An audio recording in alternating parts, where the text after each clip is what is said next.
अच्छा, एक ये क्वेश्चन के पास, question number 11। Yeah, an object falls from rest through the air. Its velocity increases until it reaches terminal velocity, which quantity increases until its terminal velocity is reached. Weight तो same रहेगा. Increasing acceleration, air resistance, which quantity? जब तक हमें final terminal velocity नहीं मिली थी तब तक कौन सी क्वांटिटी इंक्रीज कर रही थी? एक्सेलरेशन तो Air जीरो, resistance. इसको तो कैंसिल कर देंगे। ठीक है, रिजल्टेंट फोर्स तो वो भी बैलेंस हो गई थी, तो वो भी इंक्रीज नहीं हो रही थी। सेम फाइनल फैक्टर है कि Air, आपके पास एयर air रेजिस्टेंस। resistance.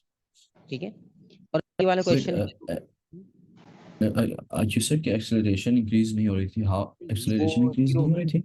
वो हमारे पास जीरो हो गई थी जब हम टर्मिनल वेलोसिटी तक आए थे, तो वो इंक्रीज हुई। Yeah, लेकिन फिर जैसे जैसे हमारी स्पीड कांस्टेंट की तरफ जाती है तो फिर से एक्सेलरेशन जो है वो डिक्रीज, zero होती है. Yeah, फिर वो बिल्कुल जीरो हो जाती है। yeah. 13। When a heavy coin falls a short distance towards the ground, it does not reach terminal velocity. Why is this? When a heavy coin falls, okay, short distance, yeah. The coin has not hit the ground, nahi.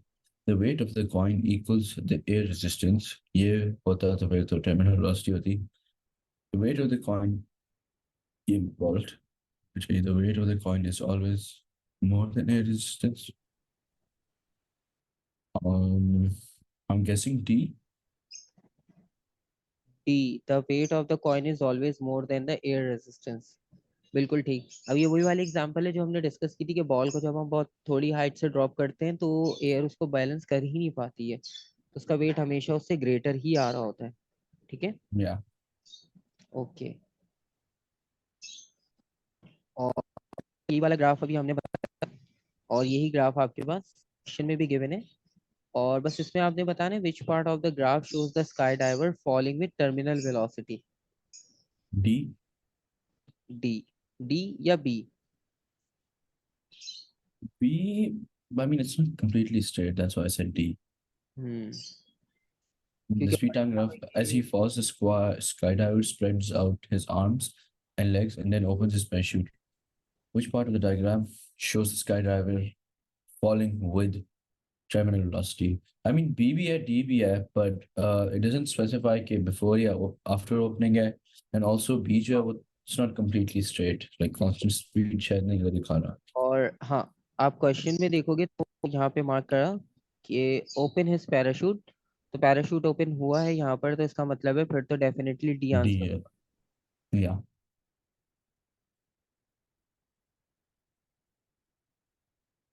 Yeah.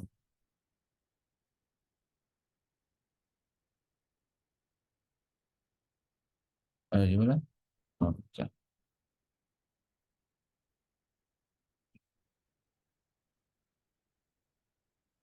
The graph shows how the height of an object above the ground changes with the time. The graph shows how the height of an object changes. No, how the height of an object above the ground changes with time. Hmm, Height above ground, time. तो time increase हो रहा है और height decrease हो रही है। ठीक है, क्योंकि Yeah, ग्राफ मैक्सिमम से स्टार्ट हो रहा है, मिनिमम पर भी आ रहा है, तो yeah. इसका मतलब ये है कि तो हाइट आपके पास मैक्सिमम से मिनिमम पे आ रही है और टाइम इंक्रीज हो रहा है। अब वो पूछ रहा है what is terminal velocity.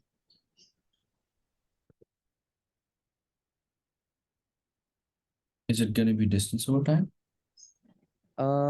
Distance over time भी हम कर सकते हैं, लेकिन अब आपको आइडिया ये करना है कि टर्मिनल वेलोसिटी आपको मिलेगी कैसे। डिस्टेंस ओवर टाइम तो चलो ठीक है, हम यूज कर सकते हैं, बिल्कुल करेंगे, लेकिन वैल्यू कौन सी चूज करें? यहाँ तो पूरा ग्राफ गिवन है। जिधर line straight होगी because that's where उसकी speed बिल्कुल, जो है वो equal है. बिल्कुल। तो हम कोई भी So पॉइंट सेलेक्ट कर it's लेंगे, आपको पता स्लोप का आंसर सेम आएगा। Yeah, because it's okay, 2 divided by 1.5. It's 1.3. 1.3. 3 divided by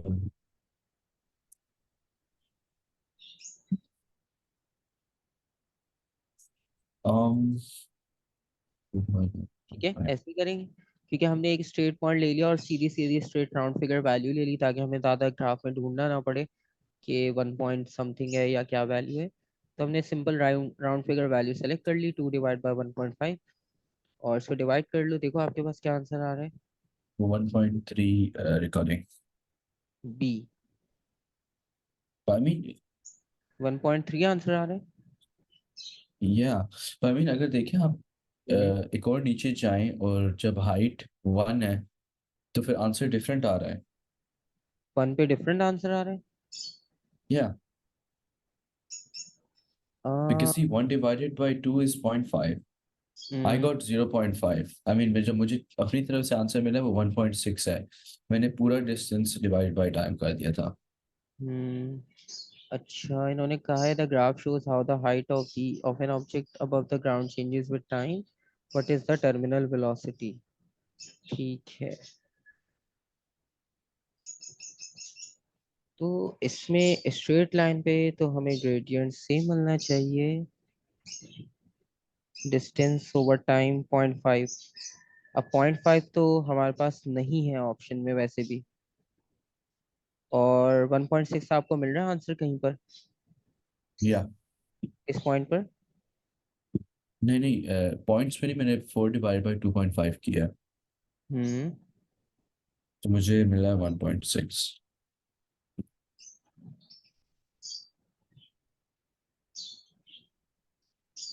हमारा डिस्टेंस 4 से 2 पर आए तो 2 का डिफरेंस है, लेकिन आप जो ये 1 पे कर रहे हो डिवाइड इसे, ठीक है, तो बेसिकली आप इसे 1 डिवाइड बाय 2 कर रहे हो।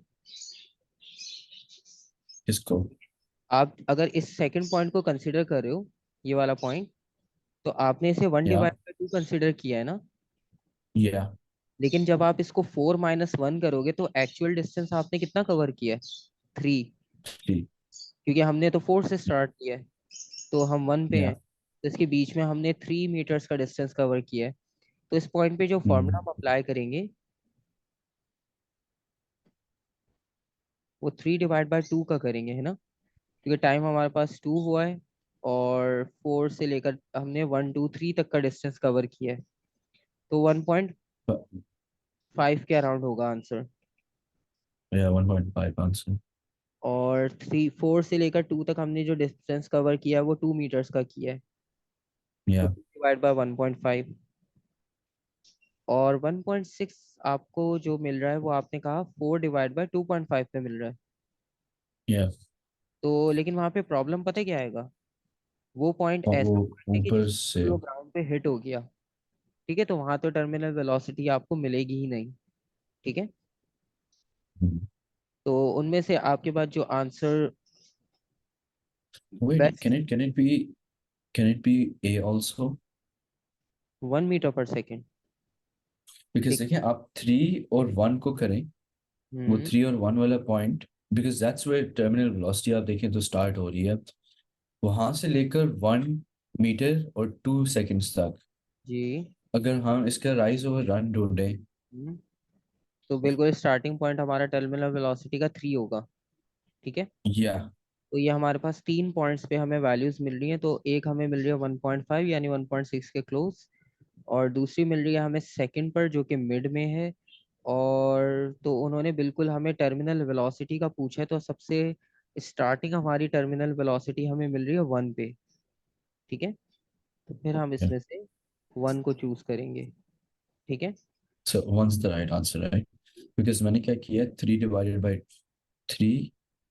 डिवाइडेड बाय बिल्कुल, 3 से 2, बिकॉज 2 मीटर्स कवर कर रहे हैं ना हम, जिसके अंदर टर्मिनल वेलोसिटी है। So it's 1 2 divided by 2। या जी, तो 4 से 3 तक हमने 1 मीटर कवर किया, और 1 सेकंड का ही या टाइम हुआ। ठीक है, तो 1 डिवाइड जी। बाय 1 1 हो जाएगा। तो बिल्कुल सही कि हमारी जो इनिशियल टर्मिनल वेलोसिटी है वो हमें 3 मीटर्स की हाइट पर ही मिल गई फ्रॉम द ग्राउंड। ठीक है, तो फर्स्ट आंसर ए आंसर हमारे पास करेक्ट होगा। ठीक है हाँ, मुझे एक और कंफ्यूजन आ रही है। देखिए आप 3 और 1, जी। वहां से अगर आप करें 2 to 1.5, तो 3 से 2 1 मीटर है, हम्म। और 0.5 सेकेंड्स के अंदर उसने 1 मीटर किया है। देखो आप अब ये जो कंपेयर कर रहे हो ना, आप यहाँ से कंपेयर कर रहे हो ना इसे, या मैनुअली, इसको यस। नहीं करना। देखो 4 से 3 तक तो हमने इसलिए कंपेयर कर लिया क्योंकि 4 तो हमारा स्टार्टिंग पॉइंट था। अब आगे या। आप जहां भी जाओगे तो आप 4 से कंपेयर करोगे, क्योंकि स्टार्टिंग पॉइंट 4 है, हम्म। वहां से आप देखोगे आपने कितनी हाइट कवर कर ली। तो इसलिए वो 3/2, इनका डिफरेंस 1 हम कंसिडर नहीं कर सकते, क्योंकि वो तो एक स्पेसिफिक हम्म। पार्ट पे हो जाएगी कि बस हमने इस पार्ट की कैलकुलेट कर ली। Okay. So 1 is the right answer. जी, 1 आपके पास बिल्कुल Okay. करेक्ट आंसर है, क्योंकि हमारा फर्स्ट टाइम आपकी टर्मिनल वेलोसिटी आपको मिली। ठीक है, Yeah.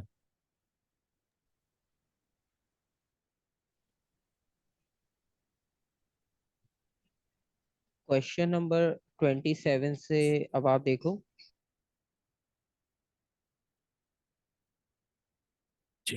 Follow X through traffic lights for 10 seconds. It stays at a steady speed for 20 seconds and then brakes to a stop in 3 seconds. So a car accelerates from a traffic light for 10 seconds. मतलब 20 से लेकर 30 तक उसकी terminal velocity constant speed थी, और हम्म। 3 seconds के लिए जो थी वो डी एक्सेलरेशन थी, और जो फर्स्ट 10 सेकेंड्स थी वो एक्सेलरेशन थी।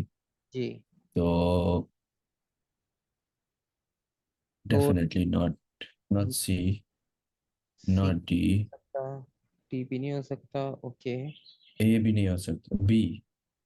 या, B, because it's going up till 10, accelerate हो रहा है, constant velocity comes down to 33। Yeah, I think तो बी है। बी आपके पास बिल्कुल सही आंसर है, क्योंकि बी में आपके पास वो एक्सेलरेट हुआ वेरिएबल, और फिर वो या। कांस्टेंट चला है, और लास्ट के कुछ 3 सेकंड्स में वो बिल्कुल डेसेलरेट हो गया, स्टॉप हो गया। ठीक है, तो बी आपके जी। पास बिल्कुल करेक्ट है।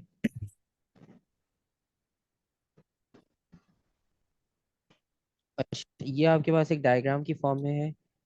इसमें आपने बताना है eight which position does she have terminal velocity.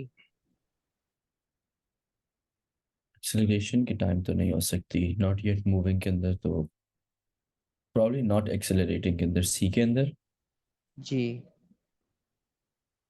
या, why are the questions in our exams not this easy? Exam के अंदर एक एमसीक्यू में बनने को इतना टाइम लग जाता है।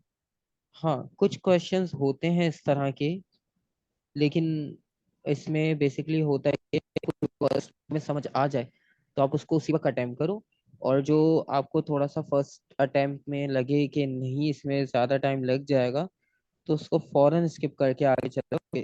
आप 1 मिनट अगर आप एक एमसीक्यू पे लगाओ तो आप इजी फाइनल एमसीक्यू तक बड़े इजीली पहुंचोगे, वरना आपको, कि कुछ पेपर्स में इसमें तो खैर टिपिकल एक साथ हैं एक ही टॉपिक से रिलेटेड, तब आपका फाइनल एग्जाम, हम्म। उसमें अगर एक कैलकुलेशन वाला क्वेश्चन होता है तो उसके बाद 4 क्वेश्चन आपको पता है वो बहुत स्ट्रेट फॉरवर्ड, बस थ्योरी बेस होते हैं, कि बस आप हम्म। ना होता है कि कौन सा सही है कौन सा गलत, मतलब उसमें कोई कैलकुलेशन नहीं करनी पड़ती आपको।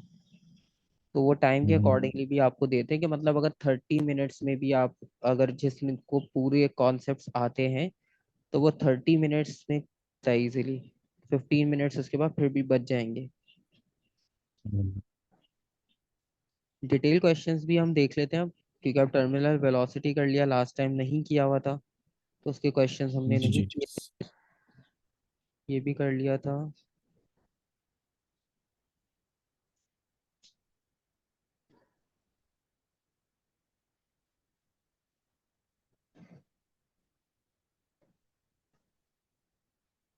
Work done, acceleration.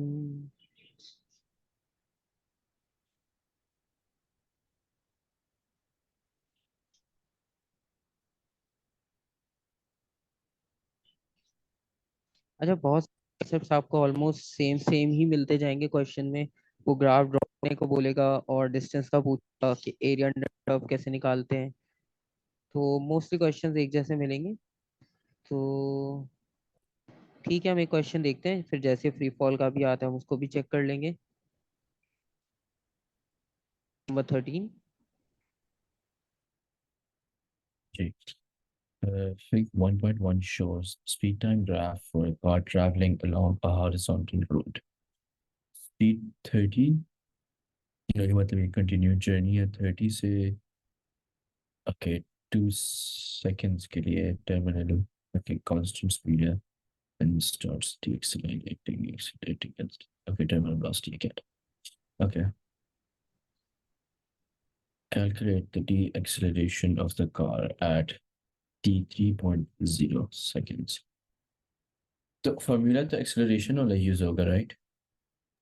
अब इसमें फर्स्ट पार्ट में उन्होंने आपसे पूछा है कि mark and label a point where the car है जीरो नॉन यूनिफॉर्म डेसिलरेशन।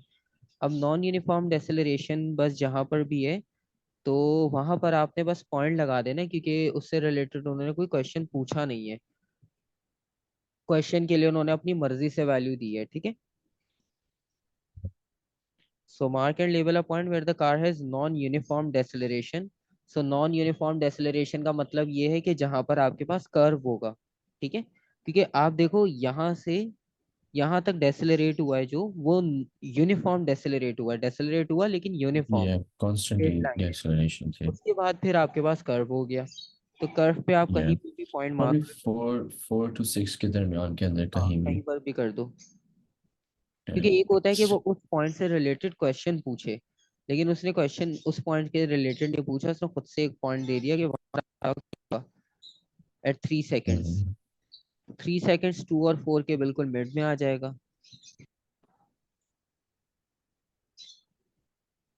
यहाँ पर ये 3 सेकेंड होगा, Yeah, ठीक है। three और 3 सेकेंड seconds. यहाँ पर हो गए। और डेसिलरेशन आपने फाइंड आउट करनी है। फॉर्मूला आपको पता है क्या यूज करना है आपने। Minus u over t.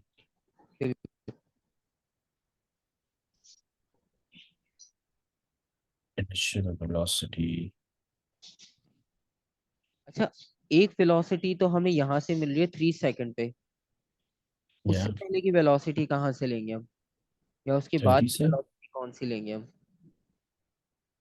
30 से, Thir- क्योंकि आप डेसिलरेट हुआ है ना, उसने डेसिलरेट का है, तो कुछ लोग इसमें कंफ्यूज ही होते हैं कि वो आगे की वेलोसिटी ले लेते हैं, ठीक है। हालांकि उन्होंने आपको डेसिलरेट एट 3 सेकेंड्स का है, तो आप ये देखोगे कि वो डेसिलरेट कहाँ से होना शुरू हुई थी। तो हम ये वाला पॉइंट लेंगे, बिल्कुल सही। तो बेसिकली इनिशियल वेलोसिटी चल जो कर, होगी वो बिल्कुल मेरी 30 है और फाइनल वेलोसिटी जो है वो मेरी 27.5 है. ठीक है। सो 30 minus 27.5 divided by अच्छा, time. ठीक है, फाइनल हम पहले लिखते हैं, इनिशियल बाद में, टाइम से डिवाइड करते हैं। Oh yeah, final velocity first. Oh yeah, negative answer. Sorry, my bad. Negative 2.5 divided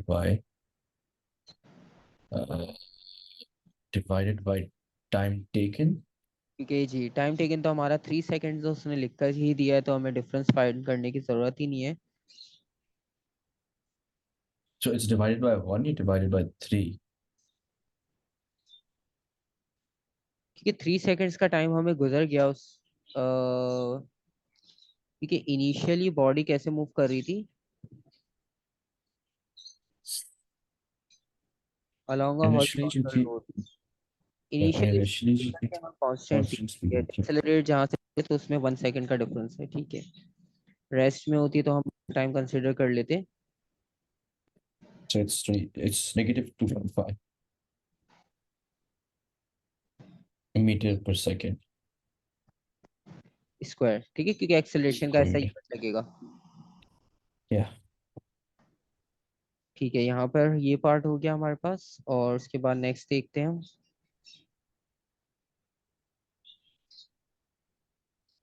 Explain in terms of the horizontal forces that act on the car, why its speed is constant at t equals 1 second. ऐसे नहीं पूछा जाएगा t 1 second. Okay. फिर उसके बाद कितने question. तो T आपके पास 1 सेकंड पे वो आपसे ये पूछ रहा है कि इन terms of horizontal forces that act on the car why its speed is constant and t is equals to 1 second. Its speed is constant as the hmm. power generated by the engine of the car is equal to the resultant forces such as friction and अब resistance. अभी हम free fall में भी ये concept discuss कर रहे थे और ये हमने जो है वो वर्टिकल में हो या हॉरिजॉन्टल में हो हम दोनों में सेम कॉन्सेप्ट अप्लाई करते हैं कि स्पीड कांस्टेंट तब होती है जब रिजल्टेंट फोर्स आपके बॉडी पर जीरो एक्ट कर रही हो.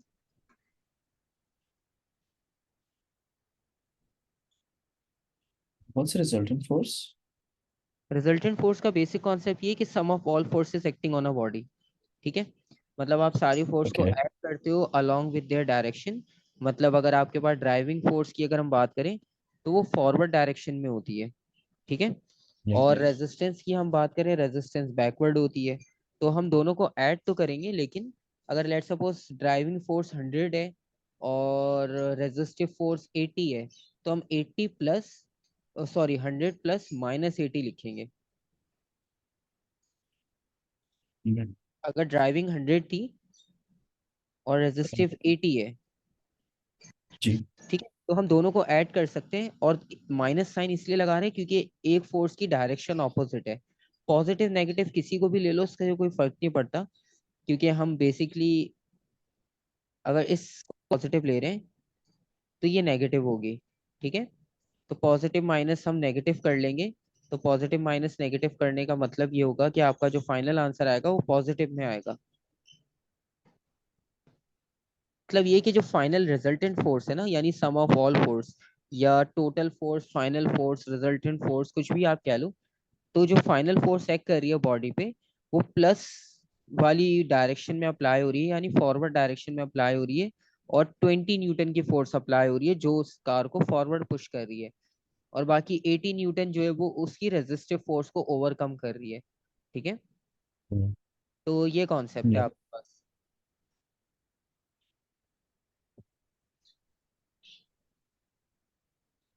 तो हम इसमें सिंपल लिख It's सकते हैं.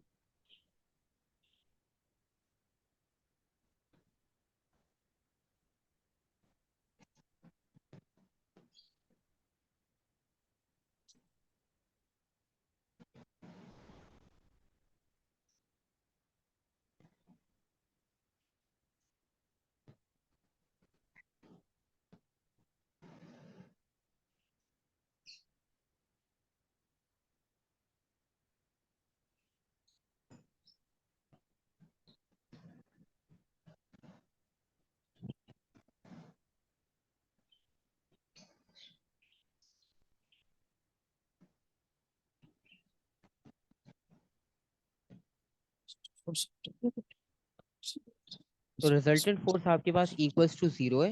Resultant force equals to zero का मतलब है कि फॉरवर्ड फोर्स बैकवर्ड फोर्स और जितनी भी फोर्सेस डिफरेंट डायरेक्शंस में एक्ट कर रही है वो सब इक्वल एंड equal. ऑपोजिट है. तो जिसकी वजह से आपके पास बॉडी कांस्टेंट स्पीड से मूव कर रही है. या तो रेस्ट में होती है या कांस्टेंट स्पीड से मूव करती है. ठीक है.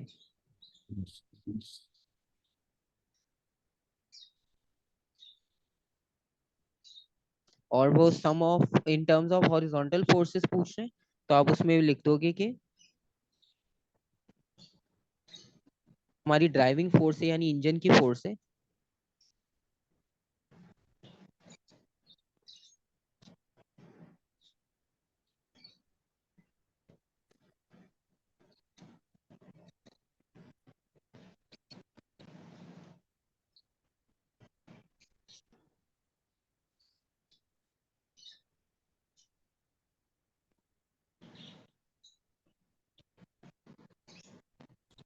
Resistance and friction. Act in opposite direction. Yes.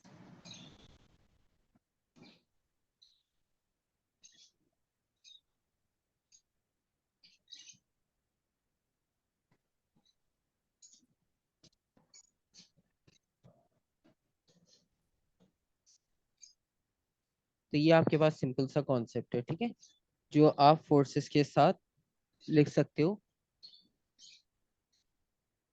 Constant speed की टर्म्स में। What are jobs roster? जी Where's acceleration is 10 meter जी, इस बार distance and और 60 meter. डायरेक्शन भी है एयर रेजिस्टेंस और वेट की। Uh, G. नहीं, इसमें बस इस बार डायरेक्शन भी मेंशन कर दी और वैल्यूज भी मेंशन कर दी, ठीक है, डायरेक्शन की भी, मास की भी और वेट की भी। अब क्वेश्चन ये है कि explain using ideas about the forces why his initial downward acceleration is. Using hmm using ideas about forces, why his initial downwards acceleration is 10 meter per second. His initial uh, downwards acceleration is 10 meter per second as हम्म अब आपने ये it value is को justify करना है। Basically वो 10 metre per second square आपको भी पता चल गया कि वो स्मॉल जी की कांस्टेंट वैल्यू की बात कर रहे हैं वो। लेकिन बस आपने इसको ये बताना है कि फोर्सेस की टर्म्स में वो 10 क्यों है, किस रीजन की वजह से है।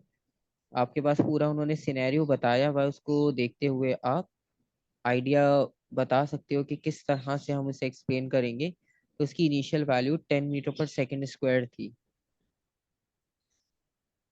his initial downwards acceleration is 10 meter per second because as he as he jumps from a stationary balloon, hmm his weight is greater than his distance, okay, which causes him to accelerate. बिल्कुल ठीक है। अब आपने ये सारी चीजें तो बता दी एक्चुअल, ठीक है, ये तो हमें लिखनी है क्योंकि 2 मार्क का क्वेश्चन है और इसमें कुछ इतना ज्यादा डिटेल्ड नहीं है कि हम बहुत सारे पॉइंट्स बना सकते हो। तो एक पॉइंट तो हम यही लिखेंगे कि इनिशियली आपके पास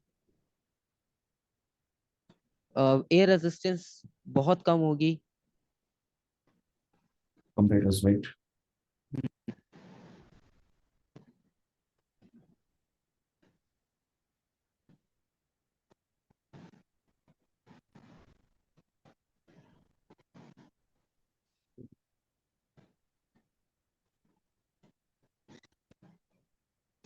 तो वेट आपके पास एयर रेजिस्टेंस से ग्रेटर हो जाएगा, या आप ये कह सकते हो कि एयर रेजिस्टेंस नेग्लिजिबल होगी, बहुत माइनर सी होगी, ठीक है। Yeah. और दूसरा ये कि या तो आप ये लिख दो कि वेट की वैल्यू एयर रेजिस्टेंस उस वक्त बहुत ज्यादा होगी, कोई भी एक रीजन आप दे सकते हो। और दूसरी बात ये कि अब वो एक्सेलरेशन की बात कर रहा है, तो सेकेंडली हम ये लिख सकते हैं। अच्छा, एक फॉर्मूला लास्ट टाइम भी हमने लिखा था, Force F equals equals to mass M times A, acceleration. ठीक है। Yes. और अगर आप इसको यूज भी नहीं कर रहे तो W equals to M G, formula जो वेट के लिए यूज होता है,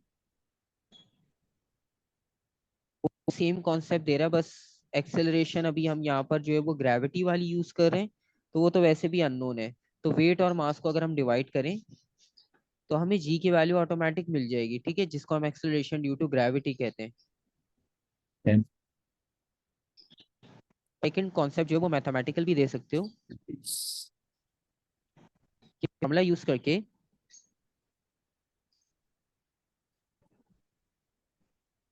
W/m यूज करके हम इसको कैलकुलेट कर सकते हैं।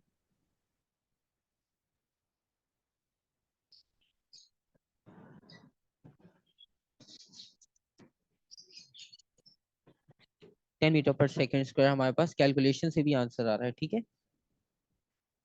yeah.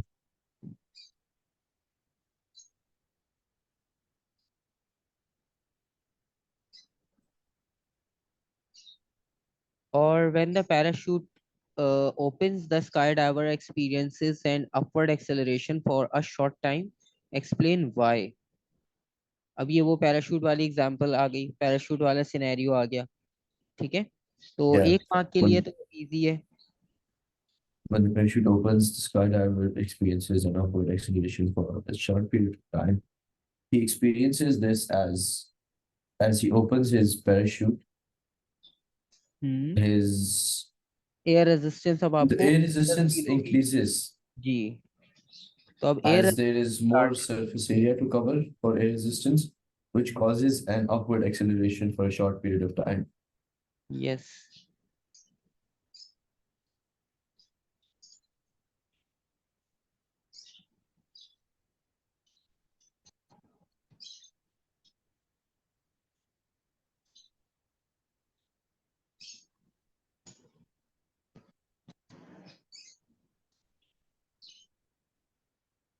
ठीक है, 1 मार्क के लिए तो आप एक चीज भी लिख दो, ज्यादा एक्सप्लेन नहीं करो, करना चाहो कर सकते हो, कोई मसला नहीं है, अच्छी बात है। आपको प्रैक्टिस हो जाएगी बाकी क्वेश्चंस में, जब वो डिटेल 2 मार्क के लिए पूछेगा तो आपको एक आइडिया होगा कि मुझे और क्या लिखना है, कैसे लिखना है, तो आप उसको लिख सकते हो। ठीक है, लेकिन ये फिलहाल 1 मार्क के लिए तो हमने मेन लॉजिक बता दी कि ऐसा क्यों हो रहा है, क्योंकि ये रेजिस्टेंस ग्रेटर है। फिर अगर वो एक्सप्लेनेशन पूछता तो फिर हम उसको एक्सप्लेन भी कर देते। अगर 2-3 मार्क के लिए एक्सप्लेनेशन होती तो फिर हम सारे पॉइंट्स कंप्लीट लिख रहे होते। ठीक है। नेक्स्ट पार्ट में है the total force of air resistance on sky diver and open parachute changes with their speed as shown in figure 1.2। Graphical representation में शो कर दी स्पीड की वेरिएशन, एयर रेजिस्टेंस और स्पीड की variation. After the parachute opens, the skydiver slows down to a terminal velocity. The weight of the skydiver is 600 Newton. Use figure 1.2 determine the terminal velocity of the skydiver.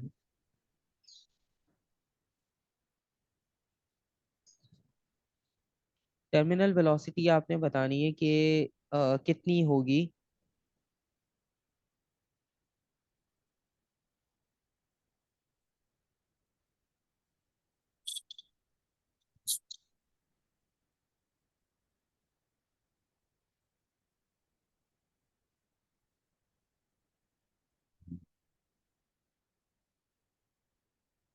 Air Is it really resistance constant given for है इस this? बार आपके पास। ठीक है। और initially air resistance आपके पास 0 से start हुई है स्पीड के साथ। और Yeah. आपको पता है स्टार्ट में एयर रेजिस्टेंस इंक्रीज हो रही थी, तो इसलिए ग्राफ हमारे पास नीचे यू शेप में चलता आ रहा है। और इंक्रीज होते होते वो कुछ टाइम बाद हो गई बिल्कुल कांस्टेंट। ठीक है। और अब आपने ये बताना है कि एयर रेजिस्टेंस का उन्होंने क्या पूछा है, टर्मिनल वेलोसिटी पूछी है, सॉरी, यानी कांस्टेंट स्पीड आपको कहाँ मिल रही है। अच्छा, ऊपर वैल्यू कुछ क्वेश्चंस में, अगर उनमें से कुछ रेफरेंस लेना चाहो तो ले सकते हो। ये था हमारा फर्स्ट पार्ट, मे बी उनमें कोई हिंट हो।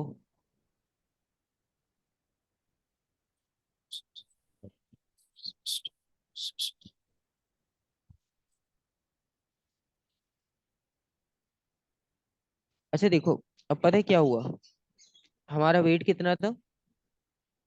Weight 60. I mean, weight 600 newtons. ठीक है, 600 न्यूटन। और अब हम ये चेक करेंगे कि 600 न्यूटन जब बॉडी का वेट है, तो एयर रेजिस्टेंस भी जब 600 पे पहुंचेगी तो दोनों चीजें बैलेंस हो जाएंगी। ठीक है।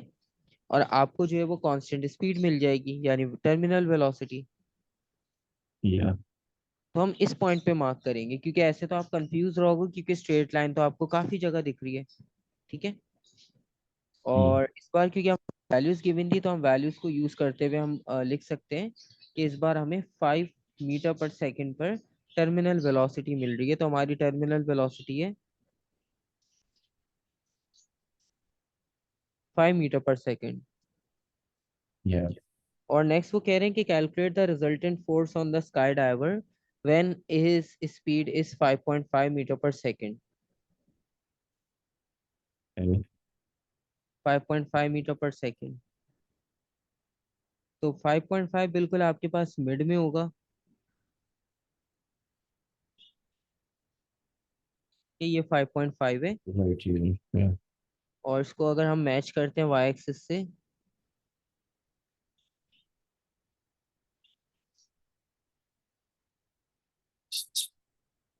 तो ये अराउंड 720 है। ठीक है। Okay. क्योंकि 20, 40, 60, 80, 100 इस तरह का प्लॉटिंग हो रही है। I और mean, doesn't it say calculate? अच्छा, अब कैलकुलेट इस तरह से करना है कि आप, ये रिजल्टेंट फोर्स है ना, रिजल्टेंट फोर्स का मतलब ये कि बॉडी अब जिस डायरेक्शन में जा रही है तो उस डायरेक्शन में कुछ ना कुछ क्वांटिटी तो होगी ना जाने के लिए। क्योंकि अगर बिल्कुल इक्वल ऑपोजिट हो जाओ तो बॉडी तो बिल्कुल रेस्ट में आ जाएगी। ठीक है। Yeah. तो जो बॉडी का वेट था, तो बॉडी का वेट आपके पास था 600, और एयर रेजिस्टेंस जब 600 होगी तो दोनों बैलेंस हो जाएंगे। अब उन्होंने कहा है कि 5.5 पे बात करो आप, 5.5 पे आपकी एयर रेजिस्टेंस है 720। तो 720 Yeah. का मतलब ये हुआ कि जो हमारी 700, नहीं 720 का ही है, और इसको हम सब्ट्रैक्ट करें अगर बॉडी के वेट से, क्योंकि बॉडी का वेट जो है आपके पास, उसको ओवरकम किया है एयर रेजिस्टेंस ने, और एयर रेजिस्टेंस अब उससे बढ़ चुकी है। तो 600 तो सिर्फ उसमें यूटिलाइज हो रही है जो बॉडी के वेट को बैलेंस कर रही है, और रिमेनिंग 120 जो है वो आपके पास उसको इंक्रीज मूवमेंट के लिए। ठीक है। Yeah. तो ये हमारा कॉन्सेप्ट है इसमें। 600 पे तो टर्मिनल वेलोसिटी मिल गई, तो बॉडी तो उसी से मूव करेगी। लेकिन वो कह रहे हैं कि अगर हमने रिजल्टेंट फोर्स निकालनी हो 5.5 मीटर पर सेकंड पे, तो हमारे पास रिजल्टेंट फोर्स क्या होगी। तो उसका हमने मेथड देख लिया कि हम ग्राफ में टिक करेंगे 5.5 को और वैल्यूज को सब्ट्रैक्ट कर लेंगे। ठीक है। Yeah. तो हमारा आंसर आ रहा है 120।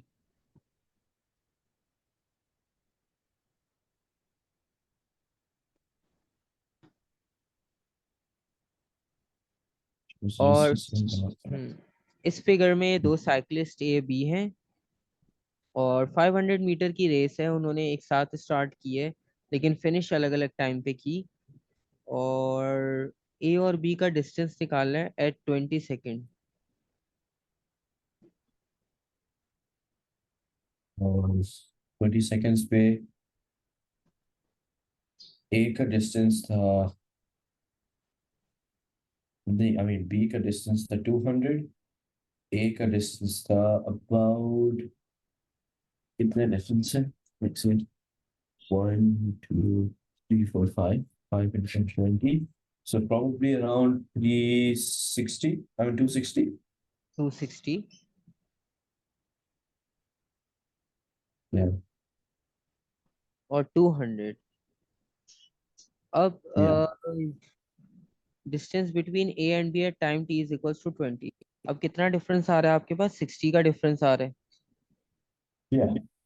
ठीक है, तो 60 का आपके पास डिफरेंस है, मतलब ए और बी में 60 का डिस्टेंस था point T is equals to 20 second पे।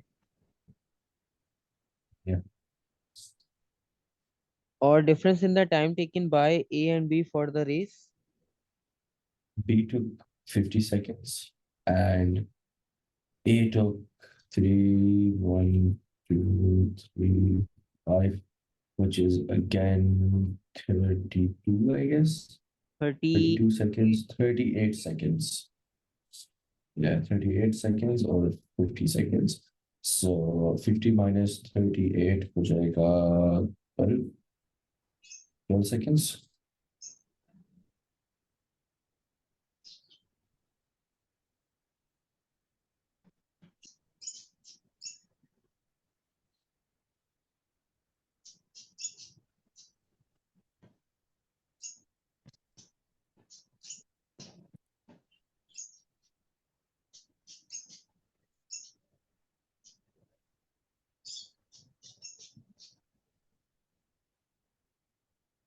पार्ट बी है, cyclist C starts the race at the same time as A and B covers the first 200 metre of the race at a constant speed of 5 metre पर second. अच्छा, अब वो कह रहे हैं कि साइक्लिस्ट सी ने भी स्टार्ट किया, और सेम टाइम पे जब ए और बी ने 200 मीटर का डिस्टेंस कवर किया 5 मीटर पर सेकेंड की स्पीड से, और उसके बाद उसने एक्सेलरेट किया और फिनिश किया 60 सेकेंड में। On figure 1.1 draw the distance time graph for C. तो 200 मीटर पे उसकी स्पीड हुई है कांस्टेंट। Yeah. और 200 मीटर तक उसने constant क्या है, उसके बाद उसकी एक्सेलरेशन हुई है एक्सेलरेट करके वो 60 60 तक। सेकंड पे पहुंचा है। तो 200 metre 5 metre per second. uh, I mean देखिए, distance is given, speed is given, time ds, t distance over speed, distance is 200, speed is 5, probably 40 seconds में उसने किया है। अब हमारे पास टाइम है और डिस्टेंस है, और क्वेश्चन में वो हमें Yeah, वैल्यू दे रहा है स्पीड की और डिस्टेंस की। तो डिस्टेंस और टाइम की वैल्यू से हम कैलकुलेट कर सकते हैं इस डिस्टेंस। time स्पीड और डिस्टेंस गिवन है, सॉरी टाइम कैलकुलेट कर सकते हैं। ठीक है। 40 seconds पे 40 seconds के अंदर उसने 200 meters किए थे, after which he accelerated and did whatever till 60 acceleration, yeah. ठीक है, तो यानी 40 सेकंड तक उसने कांस्टेंट स्पीड से कवर किया। ठीक है, Yeah. तो हम उसके लिए मार्क कर लेते हैं 200 metre 5 metre per second. 40 seconds. वो कितनी बताई थी आपने, टाइम कितना आ रहा था 40। 40 seconds तक, yeah. So probably a straight line till 40 and 200. और final 60. accelerates and finish at 60। Yeah. तो 60 पे उसने फिनिश किया, तो एक्सेलरेट का मतलब ये है कि अब उन्होंने और ये बताई कि किस तरह की।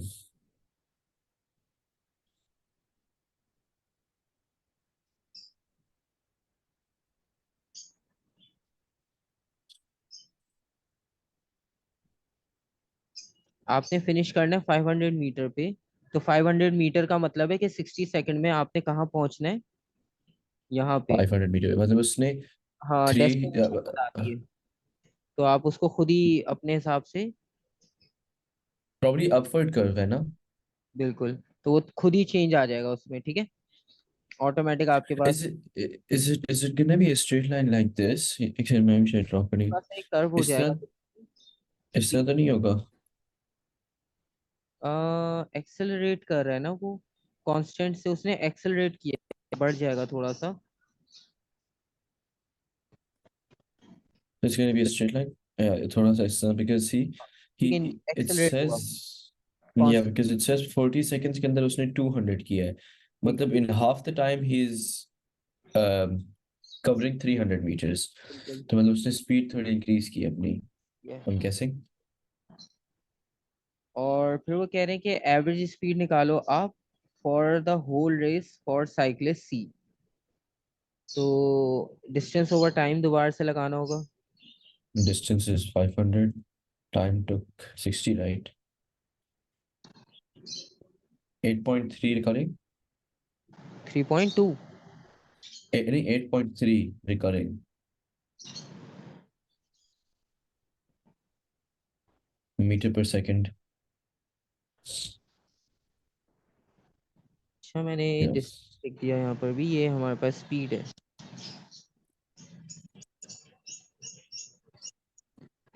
For the rest of the lesson हम क्वेश्चंस करेंगे।